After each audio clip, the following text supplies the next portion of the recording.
నిన్న రాత్రి ఆఫ్ఘనిస్తాన్ రాజధాని నగరమైన కాబూల్లో ఒక హాస్పిటల్ మీద పాకిస్తాన్ ఎయిర్ స్ట్రైక్స్ చేసింది. ఈ దాడిలో 400 మంది చనిపోయారని, 200 మంది గాయపడ్డారని తాలిబాన్ గవర్నమెంట్ తెలిపింది. ఇంత దారుణమైన ఘటన ఇంతకు ముందు ఎప్పుడూ జరగలేదు. ఇరాన్ యుద్ధం స్టార్ట్ అవడానికి ముందే పాకిస్తాన్, ఆఫ్ఘనిస్తాన్ మధ్య గొడవలు స్టార్ట్ అయ్యాయి. ఫిబ్రవరి మంత్లోనే ఆఫ్ఘనిస్తాన్ మీద పాకిస్తాన్ యుద్ధం ప్రకటించింది. మా సహనం కోల్పోయింది, ఇంకెన్ని రోజులని మేము వెయిట్ చేయాలి, ఇక యుద్ధం చేయక తప్పదని పాకిస్తాన్ అనౌన్స్ చేసింది. ఆఫ్ఘనిస్తాన్ మీద ఎయిర్ స్ట్రైక్స్ చేసింది. ఇందులో 100 మందికి పైగా తాలిబన్స్ చనిపోయారు. దీనికి రివెంజ్గా ఆఫ్ఘనిస్తాన్ కూడా పాకిస్తాన్ మీద దాడి చేసింది. ఈ దాడిలో 50 మంది పాకిస్తాన్ సైనికులు చనిపోయారు. అసలు పాకిస్తాన్, ఆఫ్ఘనిస్తాన్ మధ్య గొడవకి కారణాలేంటో ఈ వీడియోలో ఎక్స్ప్లెయిన్ చేస్తాను. అసలు ఆఫ్ఘనిస్తాన్కి, పాకిస్తాన్కి మధ్య మెయిన్గా గొడవకి కారణం టీటీపీ అనే ఒక ఉగ్రవాద సంస్థ. ఈ సంస్థ గురించి తెలుసుకోవాలంటే ముందు మనం ఆఫ్ఘనిస్తాన్కి, పాకిస్తాన్కి మధ్య ఉన్న ఒక బోర్డర్ లైన్ గురించి తెలుసుకోవాలి. దాన్నే డురండ్ లైన్ అని అంటారు. ఇది 2640 కిలోమీటర్స్ లెంత్ ఉన్న ఒక బోర్డర్ లైన్. ఈ బోర్డర్ గురించి తెలియాలంటే మనం 1893 ఇయర్కి వెళ్ళాలి. అప్పట్లో ఇండియా అని, పాకిస్తాన్ అని రెండు విడివిడిగా ఏం ఉండేవి కాదు. రెండు ఒకటిగా కలిసి బ్రిటిష్ ఇండియా అనే పేరుతో ఉండేవి. ఇండియా మొత్తం బ్రిటిష్ వాళ్ళ పాలనలో ఉండేది. ఆ టైంలో బ్రిటిష్ ఎంపైర్కి, రష్యన్ ఎంపైర్కి మధ్య ప్రపంచం మీద పెత్తనం కోసం ఒక పెద్ద జియోపొలిటికల్ రైవల్రీ జరిగేది. దాన్నే చరిత్రలో గ్రేట్ గేమ్ అని అంటారు. అప్పట్లో బ్రిటిష్ వాళ్ళకి ఒక భయం ఉండేది, ఎక్కడ రష్యన్ ఎంపైర్ ఆఫ్ఘనిస్తాన్ గుండా వచ్చి బ్రిటిష్ ఇండియాని ఆక్రమిస్తుందో అని. అందుకే బ్రిటిష్ వాళ్ళు ఆఫ్ఘనిస్తాన్ ని ఒక బఫర్ జోన్ లాగా పెట్టారు. అంటే ఆఫ్ఘనిస్తాన్ రెండు పెద్ద దేశాల మధ్య ఉన్న న్యూట్రల్ ఏరియా లాగా ఉంచాలని డిసైడ్ అయ్యారు. దీనికోసం 1893లో బ్రిటిష్ డిప్లొమెంట్ అయిన సార్ మోర్టిమర్ డురండ్ అప్పటి ఆఫ్ఘాన్ ని పాలిస్తున్న అబ్దుల్ రెహమాన్ తో ఒక ఒప్పందం చేసుకున్నారు. ఈ అగ్రిమెంట్ ద్వారా గీసిన గీతనే డురండ్ లైన్ అని అంటారు. ఈ డురండ్ లైన్ ని ఆఫ్ఘనిస్తాన్ కి, బ్రిటిష్ ఇండియాకి మధ్య 2640 కిలోమీటర్ల పొడవు గీశారు. అప్పట్లో ఈ లైనే ఆఫ్ఘనిస్తాన్ కి, బ్రిటిష్ ఇండియాకి మధ్య బోర్డర్ లైన్ గా ఉండేది. బ్రిటిషర్స్ ఈ లైన్ ని గీయడానికి కారణం ఏంటంటే అప్పట్లో ఆఫ్ఘనిస్తాన్ ని ఆక్రమించుకోవడానికి రష్యన్ ఎంపైర్ సిద్ధమవుతూ ఉండేది. అందుకే బ్రిటిషర్స్ ఏమని ఆలోచించారంటే, ఒకవేళ రష్యన్ ఎంపైర్ కానీ ఆఫ్ఘనిస్తాన్ ని ఆక్రమిస్తే నెక్స్ట్ బ్రిటిష్ ఇండియాని కూడా ఆక్రమించుకుంటారు. సో వెంటనే అఫీషియల్ బౌండరీ లైన్ గీస్తే రష్యన్ ఎంపైర్ కి వార్నింగ్ ఇవ్వచ్చు, ఈ లైన్ ని కానీ దాటి వస్తే యుద్ధం చేస్తామని.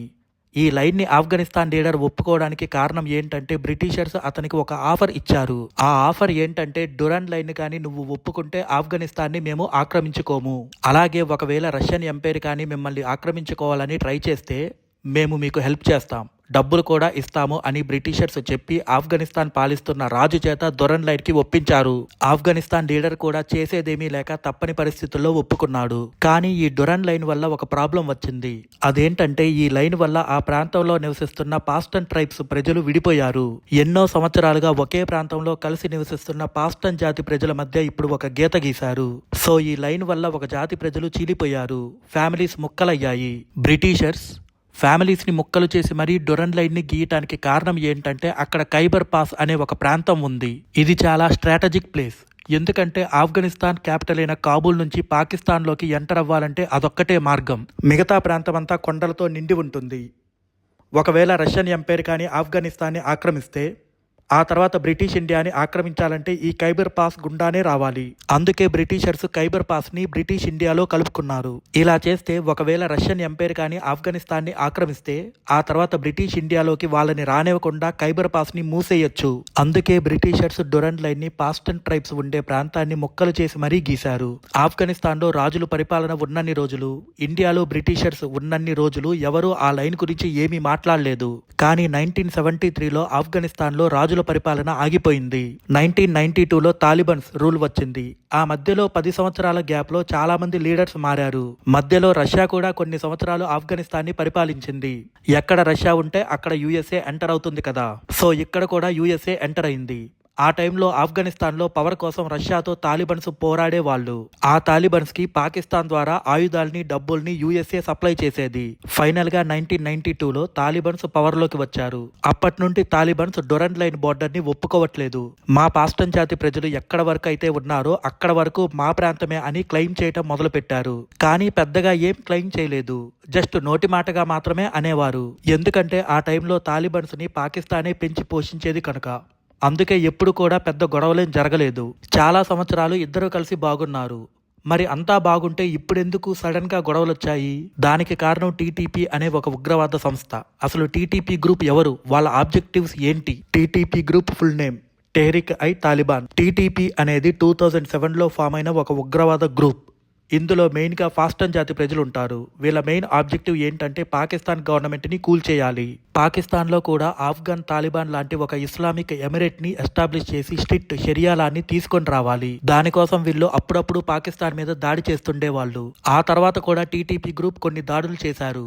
ఇలాంటి ఉగ్రవాదుల్ని అరికట్టడానికి 2018లో పాకిస్తాన్ ఏం చేసిందంటే పాస్టన్ జాతి ప్రజలు ఉండే ట్రైబల్ ఏరియాస్ని ఖైబర్ పాఖ్తుంఖా ప్రొవిన్స్లో కలిపేసింది. అంతకుముందు ఆ ట్రైబల్ ఏరియాస్కి సెమీ అటానమీ ఉండేది, అంటే వాళ్ళ ప్రాంతాన్ని వాళ్లే పరిపాలించుకునే వాళ్ళు. కానీ 2018లో పాకిస్తాన్ ఫెడరలీ అడ్మినిస్ట్రేటివ్ ట్రైబల్ ఏరియాస్ పార్ట్ని ప్రొవిన్స్లో కలిపేసింది. ఇండియాలో స్టేట్స్ ఉన్నట్టుగానే పాకిస్తాన్లో ప్రొవిన్సెస్ ఉంటాయి. ఈ టీటీపీ గ్రూపు ఆ డెసిషన్ని రివర్స్ చేసి ఆ ట్రైబల్ ఏరియాస్కి మళ్లీ సెమీ అటానమీ ఇవ్వాలని డిమాండ్ చేయటం మొదలుపెట్టారు.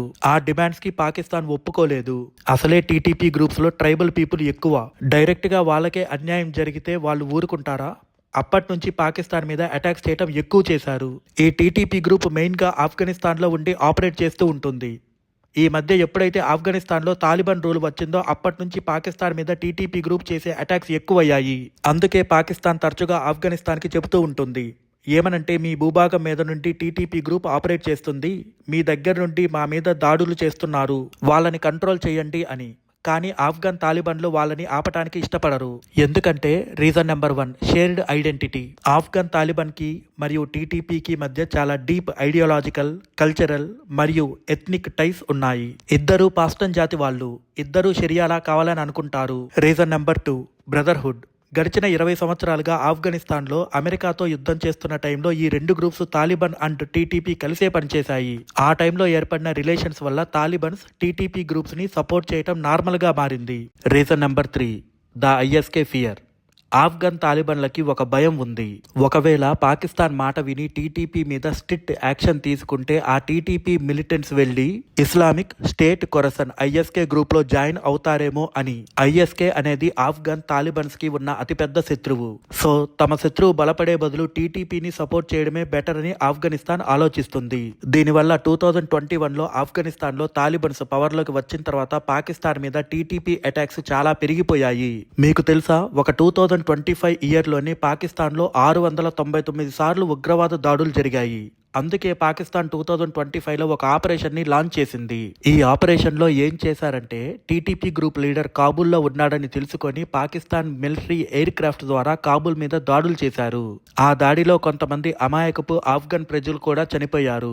దానికి రివెంజ్గా తాలిబాన్స్ దురండ్ లైన్ ఉన్న పాకిస్తాన్ చెక్ పోస్టుల మీద దాడి చేసి 59 మంది పాకిస్తాన్ సైనికుల్ని చంపారు. దీంతో రెండు దేశాల మధ్య యుద్ధ వాతావరణం నెలకొంది. ఇంతలో ఖతార్, టర్కీ, సౌదీ అరేబియా సీన్లోకి ఎంట్రీ ఇచ్చి రెండు దేశాల మధ్య చర్చలు జరిపి ఇక ఒకరి దేశం మీద ఒకరు దాడి చేసుకోకూడదని, టీటీపీ గ్రూప్స్ ని తాలిబాన్స్ కంట్రోల్ చేయాలని అగ్రిమెంట్ చేసుకున్నారు. ఇక అప్పటి నుండి అంతా బాగానే ఉంది.